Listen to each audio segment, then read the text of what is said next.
ம். அப்போ என்னது ஃபஸ்ட்டு இது 0 லெஃப்ட் லிமிட், 0 ரைட் லிமிட். யார் இது 0வோட லெஃப்ட் லிமிட், யாரோட 0வோட ரைட் லிமிட்? இது இந்த ஒரு 0 நிமிஷம் சார். கொஸ்டின் எழுதிக்கிறேன். எழுதிக்கணும்.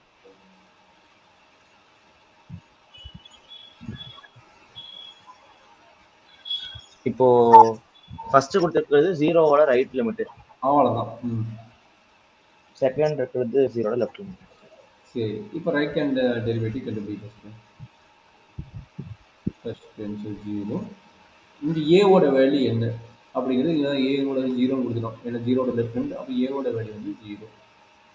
அப்போ அப்ளை பண்ணுங்க. F of 0 plus H minus F of 0 divided by H. என்ன கிடைக்கும்?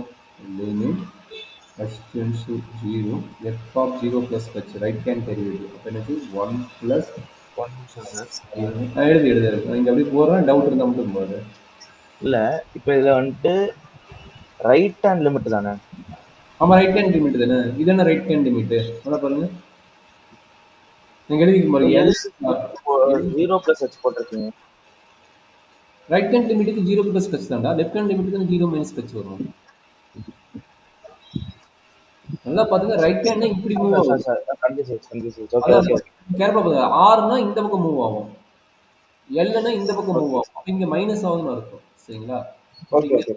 ஏ மைனஸ் ஹச், இது a plus h. Okay okay, புரிஞ்சுட்டேன். ஓகே, அப்ப என்னாச்சு? Minus F of 0.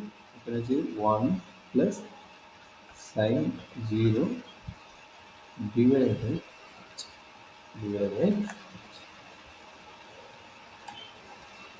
இப்போ சிம்பிளிஃபை பண்றது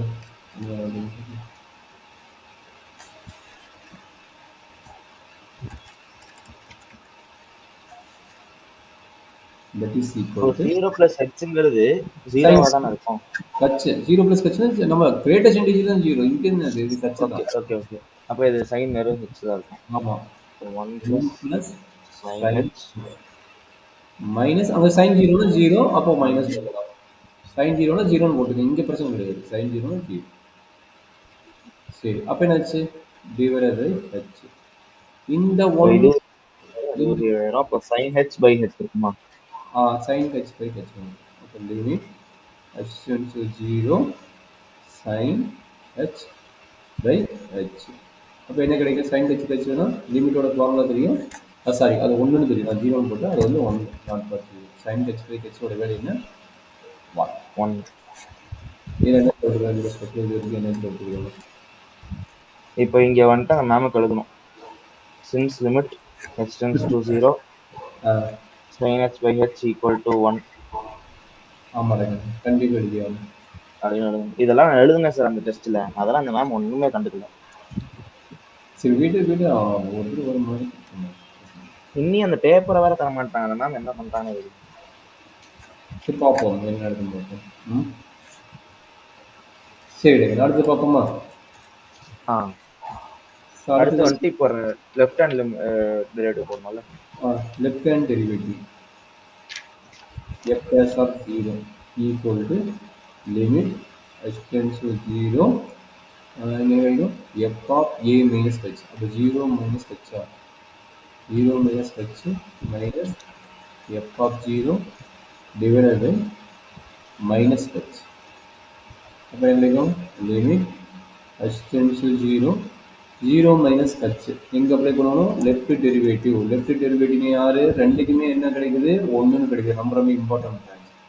ரெண்டு வேல்யூ தான் கிடைக்குது. கான்ஸ்டன்ட் டைமாக இருந்தால் டைரெக்டாக நியூமரேட்டர் என்ன ஆயிடும்? 0ன்னு ஆயிடும். கான்ஸ்டன்ட் டைமாக இருந்தால் அப்போ என்னாச்சு?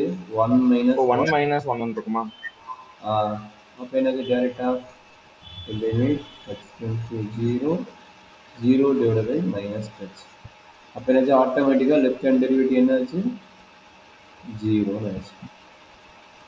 பட் ரைட் ஹேண்ட் நான் சொல்கிறாங்க என்ன? h tends to 0 அங்க சப்ஸ்டிட்யூட் பண்றோம்னு வைங்களேன், அது இன்ஃபினிட்டி ஆயிடும். 0/0 நாட் டிபெண்ட் ஃபார்மேட் வரும்.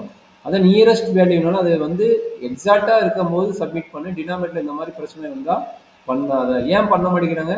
எக்ஸாக்டாக 0 இல்லை, அதோட நெய்பர்ஹுட் பாயிண்ட். சரிங்களா? அதோட நெய்பர்ஹுட் பாயிண்ட் போது நம்ம வந்து ஈக்குவல் டு போகிறோம். அது ஈக்குவல் கிடையாது, அப்ராக்சிமேட்லி ஈக்குவல் தான் நம்ம போட வேணும் லிமிட் அப்ளை பண்ணும்போது. ஏன்னா எக்ஸாக்டா 0 இல்ல. அப்ப 0க்கு பக்கத்துல இருக்கிற பாயிண்ட்.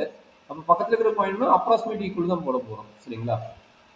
அதனால தான் வந்து இது நியரஸ்ட் பாயிண்ட் கிடையாது. டினாமினேட்டர் இந்த மாதிரி கேஸுக்கு வந்து h → 0 அப்ளை பண்றது இல்ல. எப்ப நியூமரேட்டர்ல வந்து இந்த மாதிரி 0 ஃபார்மேட்ல இருக்கும்போது, இல்ல வெறும் கச்சுன்னு வரும்போது என்ன நடக்குது? நியூமரேட்டர்ல 0 வர கேஸ் மட்டும் நமக்கு வரதில்ல. மத்தபடி ஏதோ ஒரு கான்ஸ்டன்ட் டைம் வந்ததுன்னா, எக்ஸெப்ட் 0ல மத்த கான்ஸ்டன்ட் டைம் வந்தா அது டைரக்ட்டா இன்ஃபினிட்டின்னு போட்டுக்கிறாங்க. இது ரெக்கார்டிங் நம்ம ப்ரீவியஸ் ப்ராப்ளம் கூட நம்ம பார்த்துக்கிறோம். செக் பண்ணி பாருங்க. எக்ஸெப்ட் 0 ரிமைனிங் கேஸ்ல வந்து h வந்து நம்ம அப்ளை பண்றோம். சரியாம்மா? ஆ அதோட மீனிங் என்ன?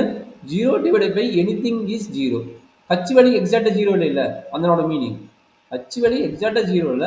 சப்போஸ் 0.000000001 ஏதோ ஒரு வேல்யூ இருக்க போகுது. அதனால எதுக்கு போட்டாலும் நம்ம 0ன்னு போட்டுக்கிறோம். பட் மத்ததுல என்ன ஆகுது? 1 டிவைடட் பை சம்திங் வருது. அதனால வந்து இங்க 0 போட்டு இன்ஃபினிட்டி ஆகுதுன்னு சொல்லி சொல்றாங்க. 0 டெஃபினிஷன் படி என்னது? நியூமரேட்டர் 0 இருந்தாவோ ஹோல் வேல்யூ 0ன்னு இருக்கும். அதனால இங்க அப்ளை பண்ணிக்கலாம். சரிங்களா? ஓகே சார், எனக்கு ஒரு டவுட்டு. நான் சொல்றேன். இது ஜென்ரல் டவுட் தான். நம்ம 10th வந்துட்டு சிமிலாரிட்டி படிச்சிருப்போம் நான். ட்ரையாங்கிள் சிமிலாரிட்டியா? Similarity of triangle. சரிம்மா. அதே மாதிரி 9th ஒன்று படிப்போம்ல, அது பேர் என்ன? 9th வந்து கான்குரண்ட். கான்கரண்ட். கான்குரண்ட்னா இந்த இந்த ஈக்குவல். கான்கரண்ட். இந்த ஈக்குவல். அப்புறம் சொன்னா இந்த ஈக்குவல். சிமிலாரிட்டிக்கு சிமிலருக்கு ஒன்லி சிங்கிள் இந்த மாதிரி. இதுக்கு பேர் சிமிலர். சரிங்களா? இதுக்கு பேர் சிமிலர். இதுக்கு பேர் கான்குரண்ட். இதுக்கு பேர் அப்ராக்சிமேட்டிவ் ஈக்குவல். இல்லைன்னா ரெண்டு சிமிலரும் அப்ராக்சிமேட்டிவ் ஈக்குவல்.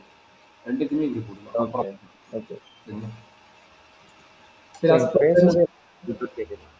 பேசுறது எனக்கு டவர் ஃபுல்லா இருக்கு ரகன்னு. கேக்குதா? இப்ப கேக்குது. அது அடிக்கடி எப்பயாச்சும் சர்டைன் விட்டுடுது. சரி பார்க்கலாமா? சரி, by the differentiability rule என்ன ஆகுது? By the differentiability rule, by the definition of differentiability, r of f dash of 0 is not equal to இங்க not equal னு வருது. எதனால not equal? இங்க 1 is not equal to 0. அதனால வந்து இது வந்து it is not a differentiability. இந்த ஃபங்க்ஷனுக்கு வந்து not a differentiable. ஓகே. நான் வந்துட்டு f of x is not differentiable at x equal to 0 ன்னு போட்டேன். 0 என்ன ரீசன்? இது ரெண்டு not equal. Right hand derivative left hand derivative not equal. அது போட்டேன். அது எழுதி, ஏன்னா எதுக்காக மார்க் போகலாம், நம்ம எல்லாம் போட்டு